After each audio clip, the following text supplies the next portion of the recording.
Hey everyone, today we're going to talk about something really interesting, unlocking the hidden housing potential that might be sitting, just a few steps from your back door. We're diving into additional residential units, or ARUs, and trust me, they could be a total game changer for homeowners and for our communities. So think about that for a second. What if this solution to your housing needs was literally in your own backyard? I mean, whether you're thinking about a place for your family, or maybe creating a new source of income, or even just making better use of the property you already have, the answer might be a lot closer than you think. Okay, so here's what we're going to cover. We'll start with the basics. What exactly is an ARU? Then we'll get into the nitty-gritty of the approval process, the building requirements you have to meet. And finally, we'll talk about the costs and things you really need to think about before you even think about breaking ground. All right, let's dive right in. First things first, what exactly is an ARU? There's a lot of terminology out there, and it can seem kind of confusing. But you know what? The core concept is actually pretty simple. So, at its heart, an ARU is basically a second, fully independent home on the same piece of land as your main house. We're talking a self-contained unit. It's got its own kitchen, its own bathroom, its own living space, the whole shebang. Just think of it like a complete, smaller home that just happens to share your property. Now, I'm sure you've heard these things called a bunch of different names, right? Depending on where you live, you might hear people say garden suite, or laneway home, or coach house. But really, they all fall under the same official umbrella, ARUs. And here's why this is such a huge deal right now. The rules are changing. All across Ontario, things are being updated to make it way easier for homeowners like you to build these units. Governments are really starting to see this as a key way to add some much-needed housing. Yep, this slide really shows you the big shift in thinking. See, the old zoning rules, they often made building an ARU practically impossible. You had all these super strict limits on lot coverage and weird angular planes, but now new proposals are aiming to just cut through all that red tape. For instance, they're talking about allowing lot coverage of at least 45% and getting rid of some of those complex height restrictions. This is huge. It's going to open the door for so many more properties to actually qualify. Okay, so let's say you're interested. You're thinking, hey, my property might actually work for this. So, what's next? How do you actually start? Let's walk through the practical steps to take this from just an idea to a real standing structure. Getting approval isn't a one-shot deal. It's more of a journey with a few key stops. It all kicks off with a really crucial pre-planning phase. This is where you do your homework. You check if you can even connect to water, sewer, and electricity. After you figure that out, you can move into the design phase, talk it over with your municipality, and then, finally, you submit that official application.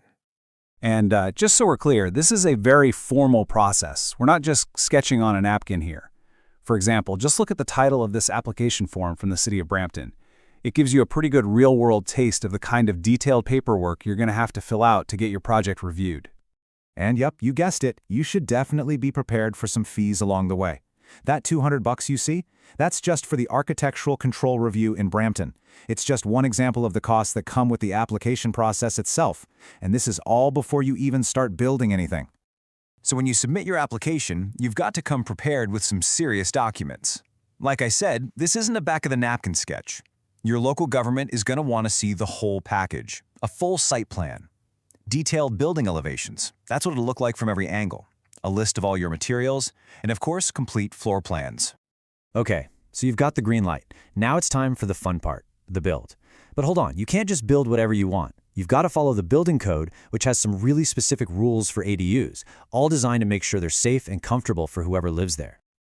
Two of the absolute biggest requirements are fire separation and soundproofing. I mean, it makes sense, right? For a brand new build, any wall or ceiling that separates the units has to have a 45-minute fire resistance rating.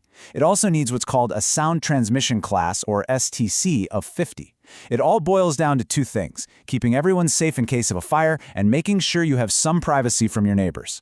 And check this out. This is another great example of how these safety systems are all connected. Let's say your new unit is going to share a furnace with the main house.